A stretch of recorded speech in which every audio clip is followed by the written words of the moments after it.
12h30. 12h31. Deixando aí o pessoal entrar para dar as boas-vindas, né? Para mais esse programa One Live de entrevistas, todas as segundas-feiras, trazendo aí personalidades, profissionais que possam estar trazendo alguma informação, alguma forma da gente se comunicar melhor, né? Eu tô falando em comunicação hoje porque o nosso entrevistado, ele tem um jeito diferente de se comunicar, ele tem um jeito diferente de se apresentar, e eu acho que é isso que faz a diferença dos profissionais, né? De uns profissionais para outros. No meio de tanto caos que a gente, né, já veio vivendo aí durante esse isolamento social, o meu convidado, ele nunca deixou de responder uma mensagem, sempre se mostrou muito compassivo, né, daquilo que a gente pode estar trazendo para as pessoas. Hoje nós estaremos entrevistando o Beto Saad. Para quem não conhece, mas eu acho que muita gente aí deve conhecer, ele é jornalista, né? É apresentador, é um grande comunicador e um grande empresário que traz aí o programa Olé SA e Encontro de Craques da Band Esporte e da Band News toda semana aí com grandes informações pra gente. Eu vou estar convidando o Beto para estar participando aqui da live com a gente, dando as boas-vindas a todos vocês, enviando aí o aviãozinho para os seus amigos para participarem aqui junto com a gente de mais um On Live. Vamos ver, Beto. Tudo bom? Tudo bom? Boa tarde, seja bem-vindo. Muito obrigado, boa tarde. Prazerzaço estar com você para fazer essa live. Estou muito feliz de poder compartilhar a tela com você. Você que é uma jornalista extremamente representativa, tem uma biografia com muita riqueza escrita na televisão e na comunicação desse país.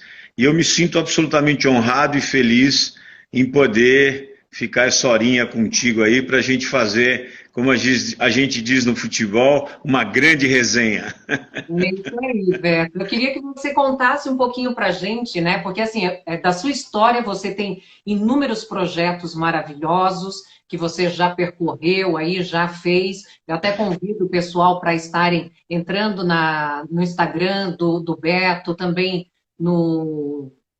em todas as suas páginas, né, sociais, para estarem acompanhando o seu trabalho. Eu acho que mais do que nunca a gente falar de comunicação é importantíssimo, né? Então, existem várias formas da gente estar se comunicando, e o que a gente traz hoje aqui no OnLive é uma pergunta bem interessante, Beto, que é como manter, né, esse network, essas relações interpessoais que a gente tem que ter num momento em que a gente não pode estar saindo socialmente, fazendo a parte social, né?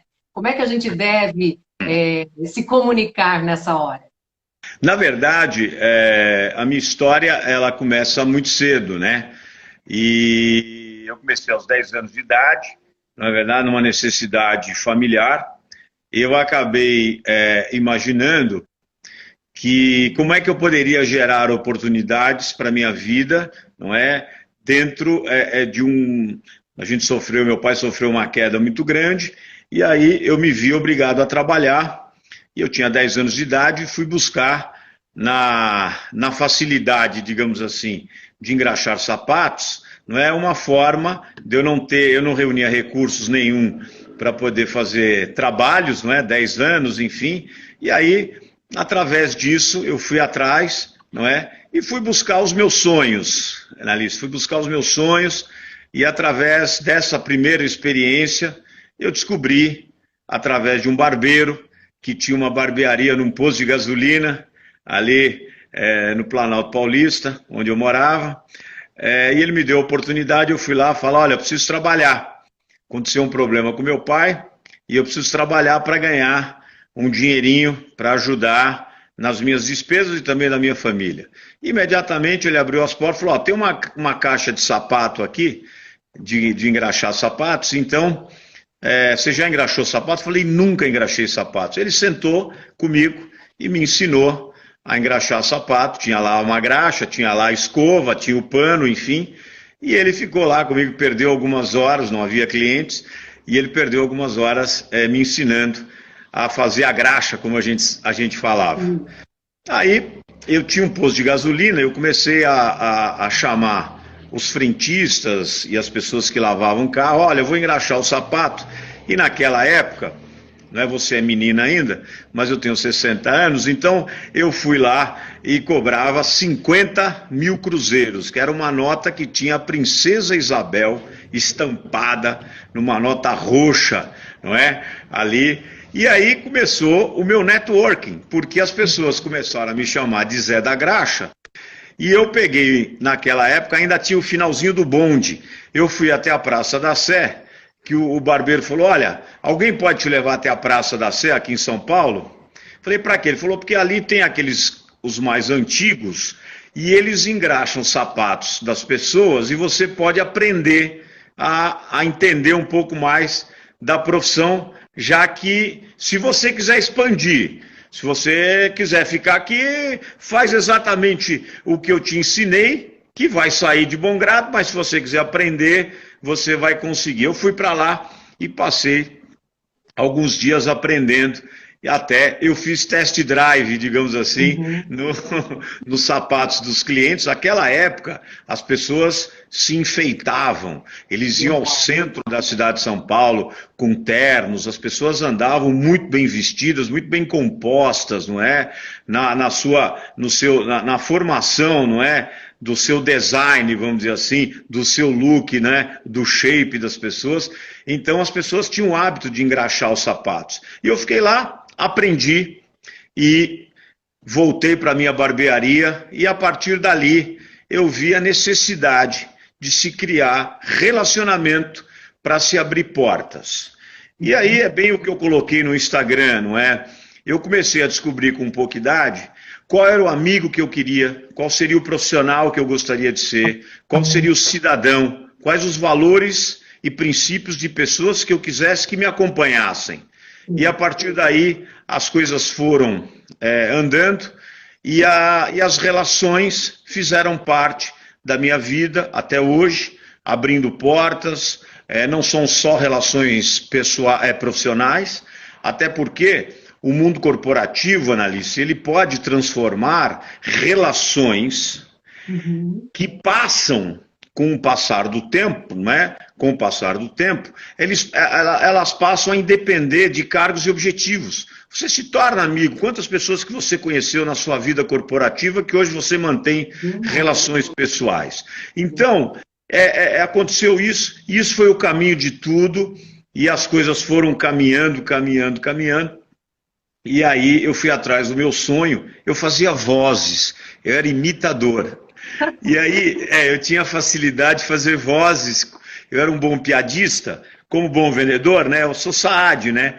Você é Nicolau, então está no DNA, né, da gente, dos nossos ancestrais mercantilistas, criar condições da gente se transformar em pessoas engraçadas, em pessoas que se aprofundam naquilo que faz, e sempre preservando os princípios e os valores da família, do trabalho e dos amigos. E foi assim que a coisa aconteceu, e a partir daí eu fui buscar os meus sonhos no jornalismo e no humor em rádio. Na Jovem Pan, em 1979, num programa que chamava Show de Rádio, eu fui lá, e foi lá que o Estevão San Girardi também abriu as portas para mim, sem me conhecer. E ali a minha vida começou, e eu comecei a engajar no esporte e no futebol. E falando nisso, até tem uma pergunta aqui do Jamil, que é lá de Manaus. Ele pergunta para você qual foi a sua primeira experiência na área jornalística, e foi na rádio, né? Foi na rádio, exatamente. Foi no Show de Rádio, que era um programa que tinha na final dos anos 70, não é? Na Jovem Pan, Estevão Burru San Girardi, que formou grandes humoristas. Tatá, Escova, Serginho Leite, finado Serginho Leite, enfim, muitos humoristas, imitadores, não é? eles se formaram lá no show de rádio. Só para você ter uma ideia, naquela época, o show de rádio ele tinha mais audiência que o futebol. Porque as pessoas esperavam o show de rádio, que era um programa que cada time tinha um personagem. Então o Corinthians era um macumbeiro, o São Paulo era já um bacanão, o Santos era o pessoal das docas e o Palmeiras da colônia Fabril, né, eram os italianos. E a partir daí, o San Girardi, dentro da genialidade dele, ele transformou esse programa num case de sucesso, uma coisa extraordinária, mais de 1 milhão de ouvintes. Naquela época, não é? Tempo de Fausto Silva como repórter, Cândido Garcia, Osmar Santos, enfim, gênios. Não é? O Cândido já não está mais conosco, o Osmar teve esse problema, mas continua conosco. E o Faustão, há 38 anos, a gente está junto aí. Então, é uma escola de grandes jornalistas que eu tive o privilégio de conviver. Roberto, e nesse tempo, né, desde essa época da rádio até hoje, o que você acha que mudou na forma das pessoas se comunicarem? Lógico que hoje a gente tem a internet, está tudo muito mais, né, se a gente for ver quando, né, nos primórdios aí, a dificuldade que se tinha e que hoje muita gente reclama, né, de tipo, hoje eu não faço nada, tem tudo na mão. O que mudou na forma de se comunicar, né? Porque tem muita gente que acha que um WhatsApp não é tão importante do que você estar presencialmente com uma pessoa. Conta pra gente, assim, o que você viu e que você pode estar falando para quem está acompanhando essa entrevista das formas de comunicação que mudaram. Você é uma jornalista experiente. Você tem eu já disse, você tem uma história e tem uma biografia.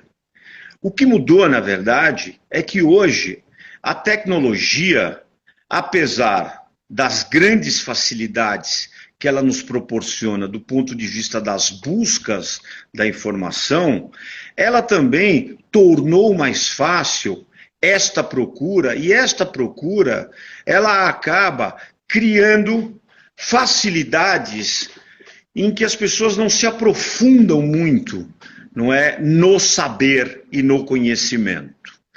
Então, eu fiz pós em filosofia, para poder entender um pouco a minha posição dentro desse mundo, porque eu não conseguia me encontrar, eu sou ansioso para burra, Analice. Então, eu vivia em conflitos para poder, o que eu vou fazer, o que eu quero fazer, o que eu posso fazer. Então, como eu sempre fui pragmático, sonhador e tal, eu busquei no conhecimento aprimorar desde a graxa, como eu disse, eu fui para a Praça da Sé para aprender a engraxar sapatos com aquelas pessoas... melhor, né? Exatamente, para eu poder... Exatamente. Eu não entro em campo apenas para jogar, eu entro em campo para vencer. Se eu não vencer, é consequência do jogo.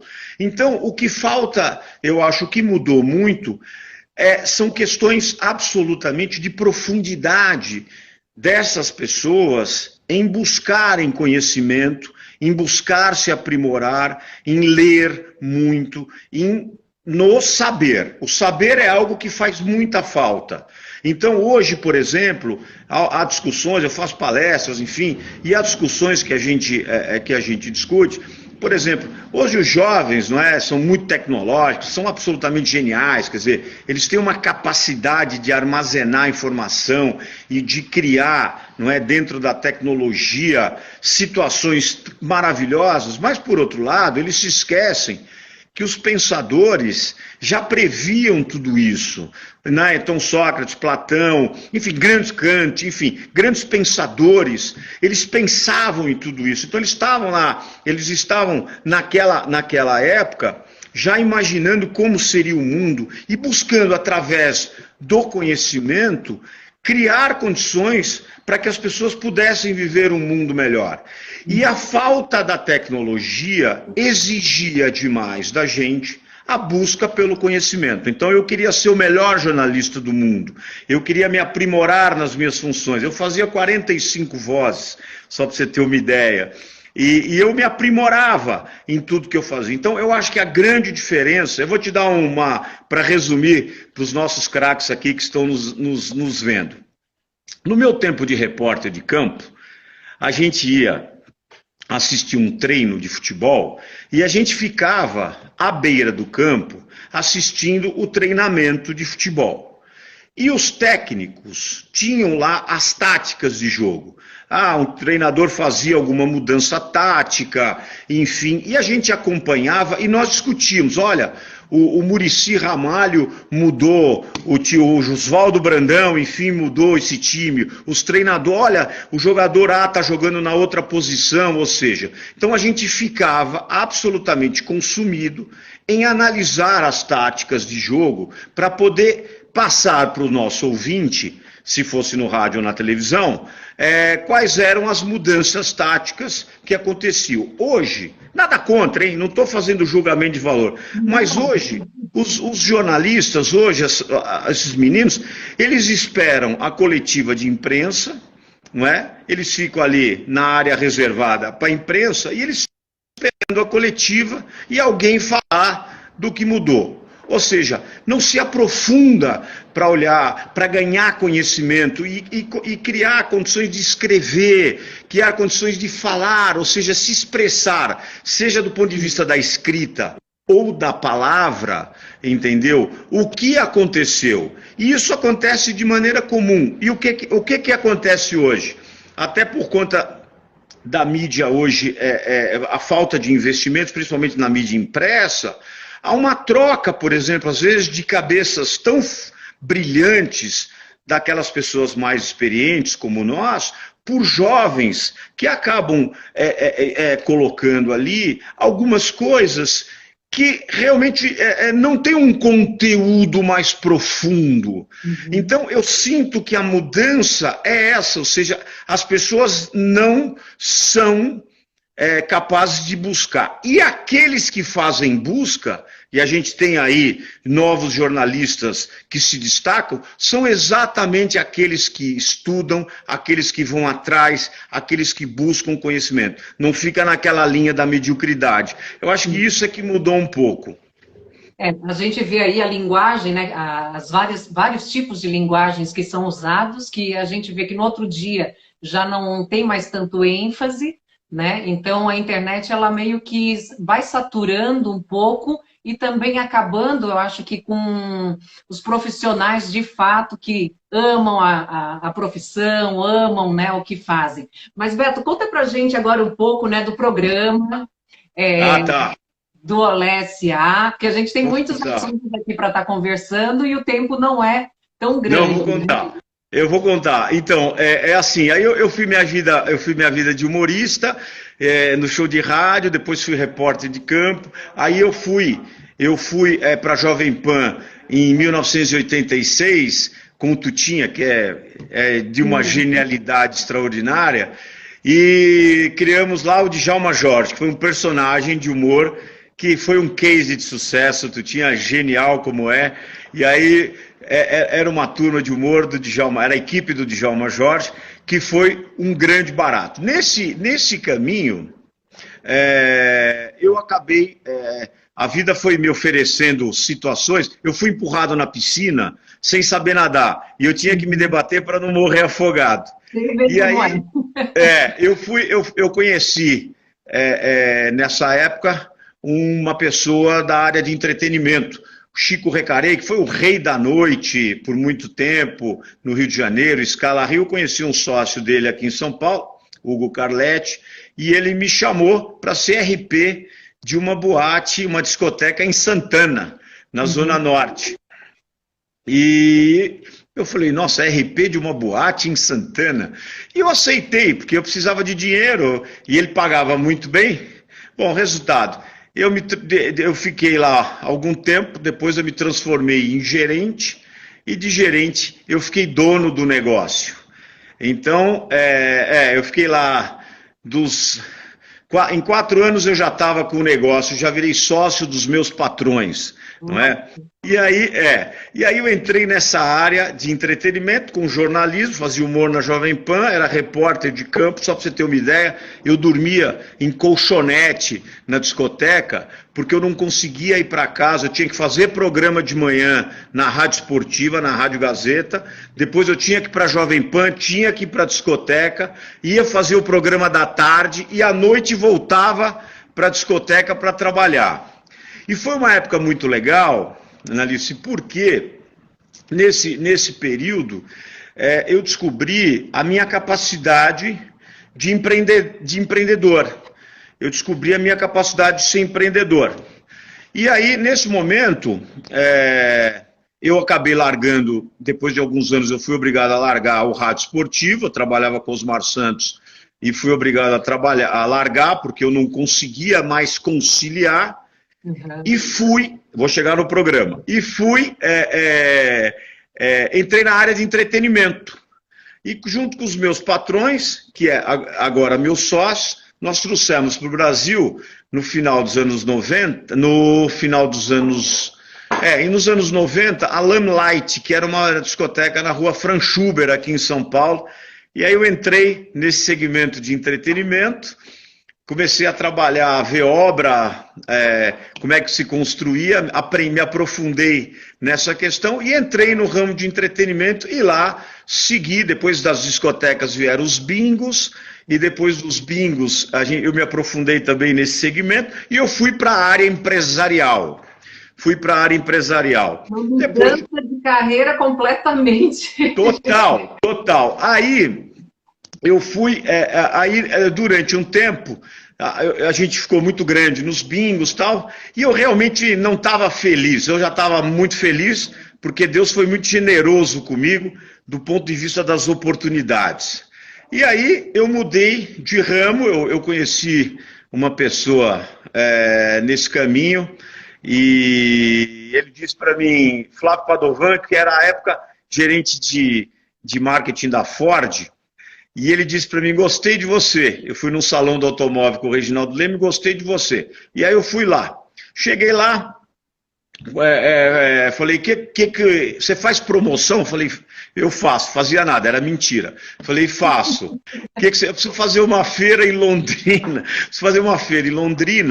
E eu queria que você fizesse eu vou te mandar um orçamento para você fazer. Eu vi o orçamento, falei, olha, falei com a minha mulher, falei, olha, eu acho que dá para a gente fazer essa feira aí. E nós fizemos essa feira, ele nos deu essa oportunidade, e a partir dessa feira, a gente criou a BPS Promoções, que é a minha agência, a gente acabou criando a BPS Promoções, e dali para cá, a gente desenvolveu uma linha de marketing promocional e eventos. E aí fui adiante. Bom, a gente começou a crescer, graças a Deus, e eu desenvolvi uma estratégia de fazer camarote corporativo em estádio de futebol. Nós somos a maior empresa de camarote, fizemos no São Paulo, depois o Corinthians, depois o Palmeiras, e fizemos... E dentro do camarote, eu tive a ideia de fazer um programa de televisão dentro do camarote, porque era multi-empresarial, e as pessoas iam assistir o jogo, tinha um serviço de bordo extraordinário. Eu falei, nossa, dá para fazer um estúdio aqui de televisão e fazer programas daqui. E eu fui procurar, à época, o Sport TV, e o Sport TV montou um estúdio lá, até o Thiago Leifert, ele era repórter do Sport TV.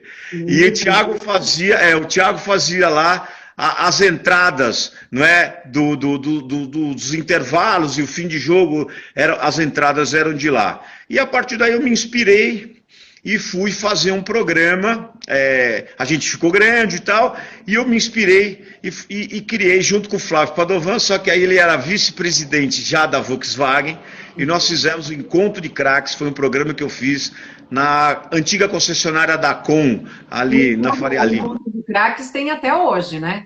O Encontro de Craques tem até hoje, é num novo formato. Naquela época a gente fazia na concessionária, eu transformei a concessionária num estúdio e num lounge. E aí a gente fez durante 6 anos, depois a gente parou, foi muito legal fazer lá dentro de uma concessionária e tal. E aí, agora, nessa pandemia, o Paulo Saad, meu primo da Band, me chamou para a gente fazer 2 programas. O Olé S.A., que é o primeiro programa de televisão onde a gente fala de esporte e negócios. Eu acho que é muito importante falar de negócio, porque o futebol vai passar por uma grande transformação nessa crise. O esporte vai ter redução de investimentos, redução da Rede Globo nas transmissões, ou seja, os patrocínios também prejudicados e as verbas de renda também não existem porque não tem público. Então, eu acho que a gente criar um programa para falar dos grandes cases nacionais e internacionais vai ajudar muito na composição de um novo trabalho que deve ser apresentado. Isso é às terças-feiras, das 9h30 até às 10h30, a gente tem 1 hora de programa no Band News e no Band Esportes. Tanto na Band Esportes como na Band News. Na Band News. E às quintas-feiras, o Encontro de Craques voltou, quer dizer, o Olé estava gostoso. Aí o Denis Gavazzi, que é o diretor do canal, falou, vamos fazer o Encontro de Craques, mas só com gente bacana, top. Falei, vamos fazer o Encontro de Craques. E aí nós estamos fazendo uma resenha com muita história, gente amiga que lá vai para contar história. Enfim, eu levei agora presidente de clube, o Muricy com o Neto. Agora na quinta-feira próxima, só para você ter uma ideia, eu vou levar o Tafarel, que foi o goleiro titular da Copa de 94, o Gilmar Rinaldi, que era o goleiro reserva, e o Zete, os 3 goleiros de 94, para a gente contar histórias da Copa do Mundo, resenha. Então, aí voltei e eu estou muito feliz, porque eu estou fazendo 2 coisas que eu amo fazer, faço com muito gosto, entendeu? E a gente acaba levando uma informação importante para o público. Eu queria agora que você falasse um pouquinho para a gente do Alma Prêmio, tá? Porque eu acho que, assim, não só, né, vocês fazem, um conglomerado de empresários, né, grandes empresários que a gente tem, que vocês têm aí, e que eu acho que é bom dividir isso com o telespectador, né, com as pessoas que nos acompanham, porque a vida da gente é feita de sonhos. E a gente, como o Luiz, né, que está sentado aqui na minha frente, a gente tem que sonhar grande, porque dá o mesmo trabalho entre você sonhar pequeno e sonhar grande. A sua história de vida, tanto quanto a minha, eu acho que mostra que a gente tem que entrar de cabeça sempre nos sonhos da gente, né, e correr atrás, fazer acontecer. Eu acho que as pessoas em casa também estão passando por esse momento agora de quererem, o que eu faço da minha vida, o que eu vou fazer, o que eu não vou. Eu acho que o Alma Premium pode contar um pouquinho, né? Vocês como empresa podem contar um pouco o que significa e o que vocês trazem para as pessoas. Olha, assim como tudo na minha vida, as coisas nascem nas minhas inspirações. Eu fico inspirado em algumas criações, algumas dão certo, outras dão meio certo, outras não dão certo, mas a grande maioria dá certo. Por quê? Porque eu faço com muito carinho, com muito amor. O Alma Premium, ele nasceu... Alma, né? Eu faço com alma. O Alma Premium nasceu... nós temos um grupo de amigos, não é? Uns 30, 40 amigos, vou contar essa história porque é engraçadíssimo. Eu sou fumador de charuto, sou cachaceiro, enfim, então, e gosto de comer bem. E nós temos um grupo de 20, 30 amigos, enfim, e aí, fumando charuto e tal, e um dia, na casa de um grande amigo, né, Neto Camargo, a gente falou, vamos fazer uns encontros com mais frequência e chamando amigos que a gente esquece. Eu sou um grande polarizador de pessoas. Eu jamais esqueci de todos aqueles que me deram oportunidade, inclusive os que estão no céu, os que moram no céu. Os que moram no céu também, eu sempre rezo a eles e agradeço as oportunidades que eles me deram, porque se não fossem eles, eu não sei nem se eu daria a eles a oportunidade que eles me deram. Então eu sou muito agradecido de verdade. E aí, falei, vamos fazer. Bom, vamos reunir numa charutaria. Eu falei, não, uma charutaria é muito comum. E aí, começamos a chamar as pessoas, então vamos fazer um grupinho e tal. Os 30 viraram 100 pessoas. Viraram 100, chamando um amigo, outro chamando outro e tal. E aí eu falei, não, vamos fazer num lugar inusitado. Eu procurei o Paulinho Bach, ali da Artefato, ali da Avenida Brasil, aqui em São Paulo. Ele tem uma loja de móveis, não é? E ele tem um rooftop que é muito bacana. E estava decorado pelo João Armentano, o arquiteto João Armentano, que também é do Alma Premium. E aí eu disse para ele, Paulinho, falei com o Pedro Torres, que é sócio do Paulo, falei, Pedro, vamos fazer um evento aqui para a minha turma de charuto? Ele falou, charuto, Beto? Eu falei, porque aqui é tudo aberto, e a gente faz um evento, são 100 pessoas, eu vou pedir para trazer um amigo, vão ter 200 pessoas, aqui cabe com tranquilidade. Eu vou trazer um chefe de cozinha e vou trazer cachaçinha que os meninos gostam. Aí ele falou, pô, vai ser engraçado. Eu falei, vai ser muito engraçado. Eu falei, inclusive, o público vai te interessar, porque é um público de alto nível e com grande poder de consumo. Muito bem, fomos para lá e eu comecei a pesquisar. E aquela escola, a Le Cordon Bleu, aliás, o Julinho Casares está aqui também, estou vendo que ele está aqui, nosso futuro presidente de São Paulo Futebol Clube. E aí, nós chamamos amigos, não é? E vamos para lá. Eu chamei aquela escola Le Cordon Bleu, fiz lá um orçamento e trouxe o que os meninos gostam. Single malt, gin, vinho, enfim, juntamos tudo. Aí deu um valor por pessoa. Pô, mas é tudo isso? Falei, tudo isso, custa isso. Bom, eu não discuti. Eu catei o telefone, liguei para o presidente da Land Rover, né, o Frederico, falei, presidente, eu vou fazer um evento assim, assim, assim, para um público extremamente qualificado, e eu queria que você me ajudasse no patrocínio. Você põe os carros e a gente cria um movimento. Ele falou, quanto custa? Eu falei, se eu vender 10 cotas, você paga 11 mil reais. Se eu não vender nenhuma, você paga 110 mil reais. Ele falou, não posso. Aí foi assim, eu liguei para o presidente da BMW, liguei para a Cirela, fui ligando.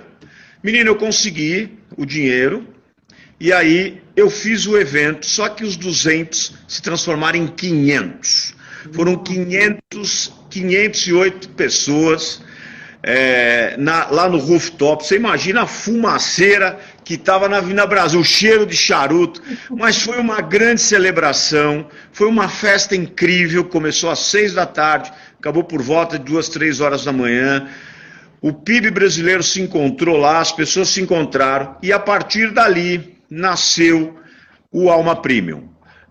A gente vendeu carro, a gente vendeu móveis projeto da Artefato, vendemos imóveis, e as empresas começaram a utilizar o nosso networking para poder chegar nas pessoas, e houve um consumo. A partir daí, eu transformei, junto com o Luiz Altix, que está comigo, o Alma Premium numa fonte de networking realmente. Ou seja, eu extraí todo o meu conhecimento, as minhas relações, junto com aqueles meus 30 amigos, e a gente transformou o Alma Premium, que hoje, com 2 anos de vida, o Alma Premium se tornou uma plataforma de networking, de conhecimento e de negócios. Hoje somamos 803 sócios, 513 empresas, 12 consulados, porque nós temos escala internacional, e nós estamos hoje em São Paulo, em São José do Rio Preto, no Rio de Janeiro, em Campinas, em Minas Gerais, no Recife, em Lisboa, em Portugal, e em Miami, nos Estados Unidos. Então a gente se transformou numa grande fonte de relacionamento, uma plataforma muito interessante, onde o saber, a arte e os negócios estão absolutamente conectados. Temos 29 patrocinadores multissetoriais, e eu estou muito feliz porque é mais uma coisa que a gente criou e que hoje ganha ressonância nacional e internacional. E nessa pandemia, o Alma Premium ele entrou em seis linhas solidárias. Nós já atendemos com alimentos mais de 5 mil famílias que nós arrecadamos alimentos para as famílias. Quando começou a pandemia, acredite, as delegacias de polícia aqui estavam despreparadas e nós conseguimos algumas toneladas de álcool gel, máscaras de proteção para todas as delegacias de São Paulo, para que eles pudessem iniciar o trabalho, não prejudicar o trabalho com a população, e a gente entrou nessa linha. Eu fiz 72 lives, porque eu achei que as lives, elas iriam ajudar as pessoas a criar uma maior assertividade nas suas tomadas de decisão. Já que ainda, passados aí 4 meses, a minha única certeza, Analice, é que eu estou cheio de dúvida ainda sobre o que fazer. Então, o Alma Premium acabou criando essa linha. Então, esse é o Alma Premium, eu estou muito feliz com essa plataforma, virou um produto da nossa agência, e eu tenho um time de pessoas extraordinárias, a Márcio, Fará, a Léo, o Luiz, enfim, pessoas que estão dedicando muito para transformar o Alma Premium numa coisa ainda maior, porque depois dessas campanhas solidárias, isso nos fortaleceu demais e a gente sentiu a nossa força. É muito legal. Acho que isso já vem até dos nossos antepassados, né? Sem dúvida, sem dúvida. Para construir algo melhor. Exatamente, e a população exatamente. precisa disso. De exemplos, né, como o seu, como o Alma Premium, para estar mostrando que a gente não deve desistir. E é uma coisa que, assim, até gostaria de enfatizar que você mostra que a gente pode ser tudo aquilo que a gente quiser. Basta a gente correr atrás. Até tem um comentário aí da minha mãe, de engraxate para o mundo inteiro, maravilhoso. E é isso. Uma coisa que ela me ensinou é sempre nunca desistir. Muito obrigado para a dona Maria do Carmo aí pelo carinho, viu? Muito obrigado. Uma história linda. Tá toda a família aí online, já vi o sogrão escreveu de futebol, eu entendo tudo. Eu acho que assim, aprofundar mais o assunto de futebol, como você falou, que agora vai ser tudo remanejado, né? Valores repensados, eu acho que não só valores financeiros, mas também valores éticos, né? Que eu acho que é o que a gente faz, e na história da gente não é só o que a gente fez durante a vida, mas o que a gente vai deixar, né? Beto, qual assim, para a gente encerrar esse papo gostoso, essa conversa muito boa, o que você gostaria de deixar para as pessoas? Eu acho que mais para frente a gente também pode voltar a fazer outra live, porque eu vi que o pessoal aqui está participando bastante. O que você poderia deixar de mensagem nesse momento? Olha, eu fui dirigente de futebol em um pedaço da minha vida. Fui 7 anos vice-presidente da Federação Paulista de Futebol, como vice-presidente de marketing. E eu também tive o privilégio de trazer ao Brasil o projeto Red Bull de futebol. Fomos nós que trouxemos. Hoje virou Bragantino, Red Bull, eu já não estou mais participando. Já trouxemos o projeto, implantamos o projeto no Brasil e hoje está virando um case de sucesso, já sob outra gestão. Mas nós fizemos a gestão durante 7 anos do Red Bull. E como dirigente de futebol, eu tive o privilégio de colocar dentro de campo algumas pessoas que me ajudaram a compor a minha gestão como vice-presidente. Eu peguei 20 pessoas, eu não sei fazer nada sozinho, Analice. E aí eu juntei 20 amigos do mercado corporativo de comunicação e nós fizemos. Nós trouxemos os rádios comunicadores, isso em 2007, faz 13 anos, nos árbitros de futebol. Então todo mundo já estava com a tecnologia naquela época. Com os rádios da Motorola, a gente colocou nos árbitros e foi a primeira vez que uma empresa chancelou a camisa do árbitro com patrocínio. Foi uma troca. Depois eu instituí o name right dentro do Campeonato Paulista, junto com o presidente, à época, Marco Polo e o Reinaldo Carneiro, que hoje é o presidente da federação, Reinaldo Carneiro Bastos, fazendo um grande trabalho. E eu consegui criar, até respondendo para sua mãe, eu consegui criar, junto com pessoas, nada sozinho. Eu não consigo trabalhar sozinho. Eu preciso de pessoas que me ajudem a compor o conjunto da obra. Então, dividir para multiplicar? Sim. Sim. E é um detalhe interessante. Como legado, eu não sou ninguém para deixar legado, odeio essa história, vamos deixar um legado. Não. Eu quero dizer às pessoas exatamente o que você acaba de manifestar.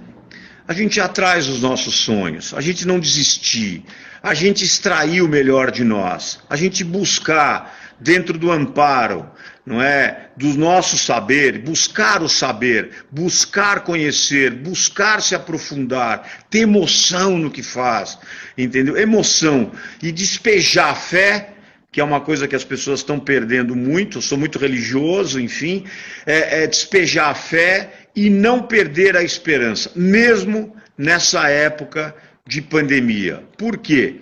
Porque o mundo vai mudar e as pessoas vão mudar, a gente está mais empobrecido, mas a gente não pode perder a esperança. Então, e eu quero dar um recado para os jovens aí, para o teu público mais jovem. Eu queria dizer a vocês, não é, que respeitem um pouco a experiência das pessoas, que ouçam mais, que compartilhem todo esse conhecimento de tecnologia com aqueles que sabem, sem dúvida alguma, através das experiências, dos desafios, viver. A gente consegue sobreviver, não é, nesse tempo todo, e a gente tem um pouco de experiência, a gente tem um pouco de bosta, a gente sabe o que falar. Então, esse compartilhamento é fundamental. Eu acho que as pessoas precisam ouvir, eu acho que a gente precisa extrair o melhor de nós nesse momento, porque se a gente não extrair, a gente não vai conseguir sobreviver. E nós temos que tirar de nós as nossas próprias vacinas. Está em nós tirar as nossas próprias vacinas. Por quê? Porque a gente precisa seguir adiante. A gente precisa seguir em frente. E a gente precisa viver.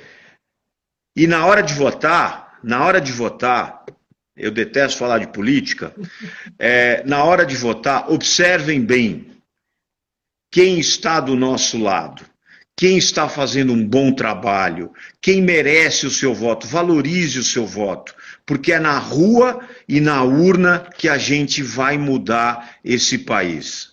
É isso aí. Verdade. Obrigada, Beto, obrigada mesmo. Eu queria não só agradecer a você, como você fala, a gente não faz nada sozinhos, né? A Ana Márcia, coordenadora do Alma Premium, tá? Por ter recebido a gente aí de coração. A Léo também, que passou todas as informações possíveis para a gente estar engrandecendo mais ainda essa live. Ao Verdasca Comunica, tá? E também ao @LifeGourmet, que é o nosso grande parceiro aí, que tem ajudado nessa caminhada. Agradeço ao Júlio Casares e a todas as pessoas que participaram aqui. Fazendo mais um convite, hoje à noite às 19h30 tem uma live especial que a gente vai estar falando sobre adoção de cachorros. Então, Beto, fica aqui o meu agradecimento. Eu espero que aí tudo continue dando certo na sua vida. E na sua também. Parabéns pelo teu trabalho, obrigado por essa honraria a mim emprestada, por falar para você, teu público e principalmente com a sua mãe e com toda essa família Nicolau e que está aí prestigiando e sem dúvida o Julinho Casares, que é um grande homem que vai ter um futuro brilhante aí, assumindo o São Paulo Futebol Clube, e ele vai ter muito trabalho, mas ele gosta disso e está preparado para tal. Um beijo grande, obrigado. Em breve o Júlio vai estar aqui com a gente também na live, tá bom? Tá bom. Obrigada, Beto. Um grande abraço para você. Tchau, tchau. É isso aí, gente. Obrigada pela participação de vocês. O OnLive de hoje fica aqui, mas às 19h30, como eu falei, a gente vai ter uma live especial com a Fernanda Barros, do projeto que a gente vai estar falando aí sobre adoção canina, adoção do bem, né? Depois de tantas polêmicas que a gente viu aí sobre os animais. Então eu espero vocês às 19h30 de hoje, tá bom? Beijo.